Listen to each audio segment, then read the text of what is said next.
Hello friends, நான் இன்றைக்கி பால் கொழுக்கட்டை செய்ய போகிறேன். அதுக்கு உலக்கு இட்லி அரிசி எடுத்து வச்சுருக்கேன். இதை ஊற வச்சுக்குவோம். ஊற வச்சு இதை அரைச்சி அதுக்கப்புறம் பால் கொழுக்கட்டை செய்யணும். சாப்பாட்டு அரிசியிலே செய்யலாம். நான் இன்றைக்கி இட்லி அரிசியில் செய்கிறேன். எப்படி செய்யலான்னு பார்க்கலாம் வாங்க. பாருங்கள், அரிசி நல்லா ஊறிடுச்சு. அதை நான் நல்லா வாஷ் பண்ணி வச்சுருக்கேன். இப்போ அதை நல்லா மிக்சியில் போட்டு நல்லா ஃபைன் பேஸ்ட்டாக நல்லா அரைச்சிக்கலாம். இட்லி அரிசி ரொம்ப நேரம் ஊறணும்லாம் அவசியம் இல்லை. இப்போ உள்ள அரிசி சீக்கிரமாக ஊறிடும். 1 மணி நேரம் போதும். இப்போ பேஸ்ட்டாக அரைச்சிக்குவோம். இந்த அரிசி அரைக்கிறதோட ஒரு ஏலக்காவும் சேர்த்து நான் போட்டுக்கிறேன். ஏன்னா நான் வாசனைக்காக போடுறது, நான் அரைக்கும் போதே சேர்த்து போட்டு அரைச்சிருவேன். ஒரு ஏலக்காய், தேவையான அளவு உப்பையும் போட்டுருவோம். போட்டுட்டு இதில் தண்ணி ஊற்றிக்கலாம்.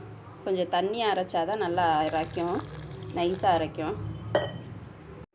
பாருங்கள், மாவு நல்லா அரைச்சாச்சு. இப்போ என்ன பண்ணணும்னா, ஒரு கடாய் வச்சு கொஞ்சமாக எண்ணெய் ஊற்றியிருக்கேன்.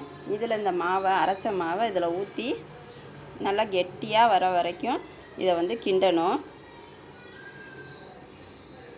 அப்போ தான் கொழுக்கட்டை நல்லா உருட்டை வரும். இப்போ பாருங்கள், இந்த மிக்ஸி ஜாரில் மாவு எடுத்ததுக்கப்புறம் கொஞ்சம் ஒட்டிகிட்டு இருக்குது பாருங்கள். இதுக்கு ஒரு 50 ml கொஞ்சமாக தண்ணி விட்டு இதை கழுவி அப்படியே வச்சுக்கிடுவோம். இதை கடைசியாக ஊற்றலாம்.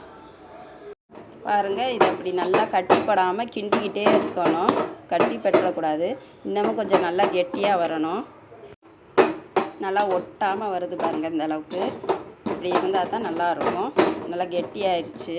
இப்போ கொஞ்சம் ஆற வச்சுருவோம். ஸ்டவ் ஆஃப் பண்ணிவிட்டு பாருங்கள், நம்ம கிண்ணது இந்த பாருங்கள், தொட்டு பாருங்கள். இப்படி தொட்டு பார்த்தா ஒட்டாமல் இருக்கும். கொஞ்சம் ஆறுனதும் நம்ம கொழுக்கட்டை உருட்டலாம். பாருங்கள், இந்த கையில் கொஞ்சம் உள்ளங்கையில் எண்ணெயை தடவிட்டு இந்த மாவு எடுத்து சின்னதாக இப்படி எடுத்து இப்படி உருட்டிட்டு இந்த ஓவல் ஷேப்பில் உருட்டணும். அப்போ தாங்க பால் கொழுக்கட்டை. இந்த மாதிரி ஓவல் ஷேப்பில் உருட்டினா தாங்க பால் கொழுக்கட்டை. இந்த மாதிரி சின்ன சின்னதாக எல்லாத்தையும் உருட்டி போடணும்.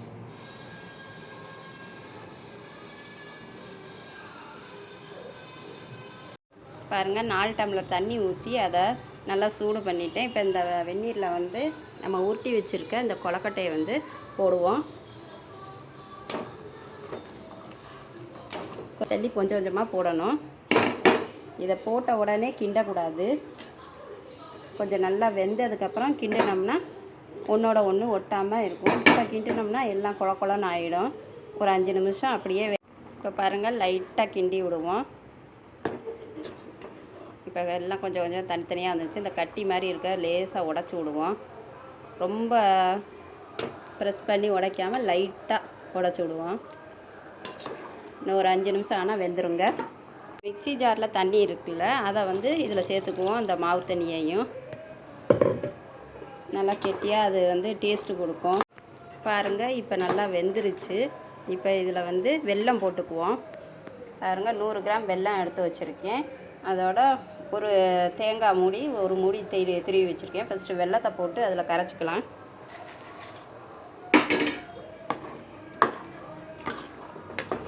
வெல்லம் நல்லா கரைஞ்சதுக்கப்புறம் தேங்காயை போட்டுக்கலாம். இப்போ பாருங்கள், வெல்லமும் கரைஞ்சிருச்சு. இப்போ இதில் தேங்காயை போட்டுக்குவோம். தேங்காய் பாலும் ஊற்றலாம். ஆனால் பாலை விட தேங்காய் அப்படி திருவி போட்டோம்னா சாப்பிடும்போது நல்லா டேஸ்ட்டாக நல்லா இருக்கும். அதனால் நான் தேங்காய் தாங்க போடுவேன். தேங்காய் பூ தான் போடுவேன். இது ஒரு 2 செகண்ட் இப்படி கிண்டிட்டு இறக்கலாம். இப்போ பாருங்கள், இதை ஸ்டவ் ஆஃப் பண்ணிவிட்டு இறக்கிடலாம். பாருங்கள், சூப்பரான காரைக்குடி செட்டிநாட்டு ஸ்பெஷல் பால் கொழுக்கட்டை ரெடி ஆகிடுச்சுங்க. இந்த ரெசிபி செஞ்சு சாப்பிட்டு பாருங்கள். இது சாப்பிட்டிங்கன்னா எல்லாருக்குமே இது ரொம்ப பிடிக்கும். சூப்பராக இருக்குதுங்க. இந்த டேஸ்ட்டு பிடிச்சா நீங்கள் விடவே மாட்டீங்க. திரும்ப திரும்ப செஞ்சு சாப்பிடுவீங்க. பெரியவங்க, குழந்தைங்க எல்லாருமே இதை விரும்பி சாப்பிடுவாங்க. இந்த வீடியோ பிடிச்சிருந்தால் லைக் பண்ணுங்கள், சப்ஸ்கிரைப் பண்ணுங்கள்.